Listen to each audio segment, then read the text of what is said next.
Watching mysterious. Welcome to our new blog. আজকে হচ্ছে 4th মে Sunday. আজকে হচ্ছে আমার ভাইয়ের জন্মদিন, আর এবছর ওর 18 বছরের জন্মদিন। সেই জন্য অনেকদিন আগে থেকেই মাকে বলে দিয়েছিল যে অনেক কিছু রান্নাবান্না করবে, আর সেই মতোই মা রান্নাবান্না করছে। আমি যতদূর জানি এখন অবধি মাটন হচ্ছে, এখন চিংড়ি মাছ হয়ে গেছে। আর কি রান্না হচ্ছে সেগুলো আমি নিচে গিয়ে তোমাদেরকে দেখাচ্ছি। আর যেহেতু আগের বছরও শরীর খারাপ ছিল, শরীরটা ঠিক ছিল না বলে মা অনেক কিছু রান্নাবান্না করতে পারেনি, ওই জন্য ওটাও একটা কারণ যে বছর অনেক কিছু রান্না হচ্ছে। আর মা বাড়ির ভাই বোন ওরা এসেছে, সরপিসে এসেছে, সবাই দুপুরে এখানেই খাবে। তো তোমাদেরকে আমি নিচে গিয়ে দেখাচ্ছি যে কি কি হচ্ছে, ভাই কি করছে, মা কি কি রান্না বান্না করছে, আরও সব কিছু। এটা একটা ছোটোই মতো ব্লগ হবে, কারণ বড় ব্লগ তো তোমরা দেখোই, তো ভাবছি এটা ছোটো মতো করে ব্লগ বানাবো এই 5-6 মিনিটের। তো আশা করি ভালো লাগবে তোমাদের। এই যে বার্থডে বয়, কি অবস্থা! কত বছরের হলি রে? 18 হয়ে গেলি? এদিকে ঘোর। বার্থডে বলে মুখে বেসন মেখে বসে আছে, বাহ সুন্দর। আর মা ওদিকে করছে রান্না, অনেক জিনিসপত্র রান্না হচ্ছে আজকে। আমি নিচে গিয়ে দেখলাম যে মায়ের সমস্ত রান্না বান্না হয়েই গেছিলো, শুধু মাটনটা বাকি ছিল। তো আমি যখন গেলাম তখন শুধু মাটনটা চাপালো।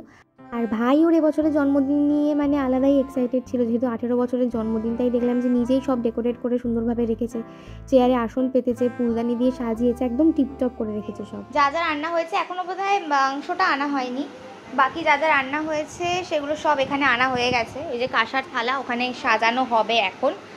আর এই যে গুড্ডু গুড্ডু চলে এসছে। খিদে পেয়েছে? হ্যাঁ কি বললি? আর একজন এসছে। খিদে পেয়েছে? খিদে পেয়েছে, দেখ গুড্ডুর খিদে পেয়েছে, তাড়াতাড়ি কর। এই যে সরপিসি পাতা নিয়ে চলে এসেছে, আর বনুও এসে গেছে। খিদে পেয়েছে মোটামুটি, আমার তো খিদে পেয়েছে সেই জোর। খিদে পেয়ে গেছে, প্রচণ্ড খিদে পেয়ে গেছে। এখানে হচ্ছে সব খাবার সামনে সাজানো, কিন্তু ভাই যতক্ষণ না খাবে ততক্ষণ তো আমরা খেতে পারবো না, তাই না গুড্ডু? কিছু করার নেই। তা তুই কি একটা মিষ্টি খাবি? তুই কি একটা মিষ্টি খাবি? গজা খাবি? খাজা খাবি? এখনও আছে কিন্তু পুরীর খাজা। ভাই কাউকে করতে দেবে না, ও নিজেই গোছাবে। আমি জানি না কেন, বাট ও নিজেই গোছাবে। যতটা খাবি ততটাই নিবি, বুঝেছিস? সাজানোর জন্য এক গাদা নিবি না। এই যে পায়েস, যেটা হচ্ছে মাস্ট জন্মদিনে। আমার তো খিদে পেয়ে গেল দেখে আরও। এখানে আছে পাঁপড় ভাজা। আচ্ছা এখানে আছে হচ্ছে মিষ্টি 5 রকম মনে হয়। কোনটা ছোটো মামা এনে দিয়েছে? এটা ছোটো মামা এনে দিয়েছে। আচ্ছা এটা বাবা এনেছে। 5 রকম মিষ্টি দেওয়া হবে। বাবা রে বাবা, তো 5 রকম নয়, তার মানে আরও অনেক রকম। এখানে চেক দেখতে পেলাম 4 রকম। আচ্ছা 5টা হলো। গুড্ডু কৌটো খোলার চেষ্টা করছে। অনেক কটা হলো? 1 2 3 4 5 6 7, 7টা হয়ে গেছে। 8, এই 7 রকম দিলেই তো হতো, জায়গায় তো হচ্ছে না। 8 রকম দেয় নাকি? হয় 5 নালে 7 নালে 9। বাবা 9 রকম হলো। এই যে 9 রকম মিষ্টি সাজানো হয়েছে, শুধু সাজানোর জন্য। কিন্তু ও কিন্তু এখন ডায়েটে আছে।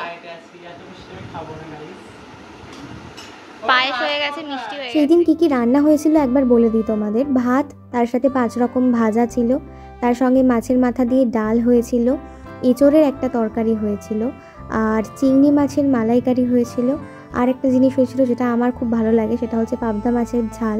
এছাড়া মাটন ছিল, আর হচ্ছে যেটা মাস্ট জন্মদিনে পায়েস আর মিষ্টি সাজানো তো তোমাদের দেখালামই। আর এছাড়া ছিল হচ্ছে চাটনি পাঁপড়। আর এই সমস্তটাই হয়েছিল হচ্ছে ভাইয়ের আবদারে। মা সকাল থেকে উঠে এই সমস্ত রান্নাবান্না করেছিল, আর প্রতিটা জিনিস এত সুন্দর খেতে হয়েছিল কি বলবো। তো আমি একটু হেল্প করে দিচ্ছিলাম সমস্ত কিছু সাজানোতে, কারণ এত জিনিসপত্র ছিল, এত খাবার দাবার ছিল। আর আরেকটা ব্যাপার, যেহেতু আগের বছরও এরকম সাজিয়ে দেওয়া হয়নি ওকে, কারণ মা এত কিছু রান্না করেনি, ও শরীর ঠিক ছিল না বলে, তো সেটার একটা তো আক্ষেপ ছিলই। আর ভাই তো খেতে ভালোবাসেই, আর ও এখন ডায়েটে রয়েছে, কিন্তু ওই একদিনের জন্যই মানে ওকে ছাড় দেওয়া হয়েছিল যে ও যা খুশি খেতে পারে। তো সেই জন্যই ও ভেবেছিল যে সব কিছু একসাথেই খেয়ে নেবে। তো সেই হিসেবেই এত কিছু রান্নাবান্না হয়েছিল। তারপর সব সুন্দর করে ওকে সাজিয়ে একটুখানি ফটো সেশন হলো, দেন হলো আশীর্বাদ।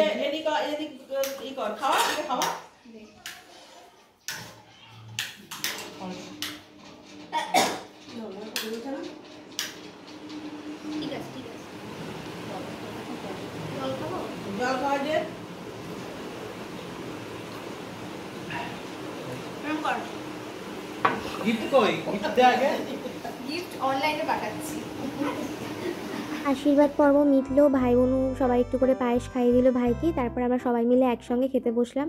আর ভাই নতুন একটা পাঞ্জাবি পরেছিল, যেটা শান্তিনিকেতন থেকেও কিনেছিল। তো ছবিটা তুলবে বলেই মেনলি ওইটা পরা। তো ছবি তোলা হয়ে গেলে সব সাজিয়ে তারপরে আবার ও ওটা ছেড়ে ফেললো। অ্যান্ড ঘরে এসেই আমরা সবাই একসঙ্গে বসে খেলাম। আর দারুণ হয়েছিল সব কটা রান্না, মানে জাস্ট দারুণ।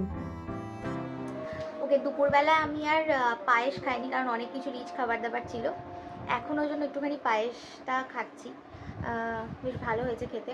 আর আমি এখন রেডি হয়ে যাব হচ্ছে নাচের ক্লাসে। লাস্ট উইকে মিসের বার্থডে সেলিব্রেশন ছিল, ওই জন্য নাচের ক্লাস তো হয়নি।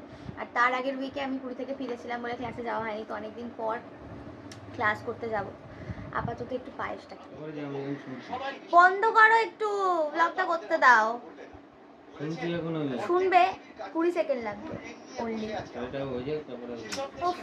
আচ্ছা আমি এখন যাব নাচের ক্লাসে, বাবা খবর দেখছে ওই জন্য এখন বন্ধ করবে না। আমি রেডি হয়ে গেছি, ভাই বেরিয়েছে ওর বন্ধুদের সাথে, ওদেরকে আজকে ট্রিট দেবে। তো ও রাতে বাইরেই খেয়ে আসবে। আর আমি এখন যাব নাচের ক্লাসে, তারপরে নাচ টাচ করে চলে আসবো। রাতে সব কটা রান্না দারুণ হয়েছিল। রাতে আবার আমি ওই চিংড়ি মাছটা খাবো আর অল্প একটুখানি মাটন খাবো। ভাই তো বন্ধুদের সঙ্গে বললামই গেছিলো বার্থডে সেলিব্রেট করতে, তো ওখানে কেক কাটিংও হয়েছে। তো তারপরে ও বেশ অনেক রাতেই বাড়ি ফিরেছিল আর এক গাদা গিফট নিয়ে ফিরেছিল। তো এটা হচ্ছে একটা রিং লাইট, যেটা তোমরা আগের ভিডিওতে দেখেছো, ওটা ফারহান দিয়েছে ওকে। আর একটা ইয়ারফোনও পেয়েছিল, সেটাও ফারহান দিয়েছে। একটা টিফিন বক্স পেয়েছিল খুব সুন্দর, আর একটা ভীষণ সুন্দর ফটো ফ্রেম পেয়েছিল। তো ভিডিওটা আজকের এখানেই শেষ করছি। যদি ভালো লাগে, ছোটোই একটা ব্লগ ছিল, তাহলে লাইক কমেন্ট শেয়ার করে দিও। দেখা হবে আবার পরের ব্লগে। Till then stay tuned and keep watching mysterious.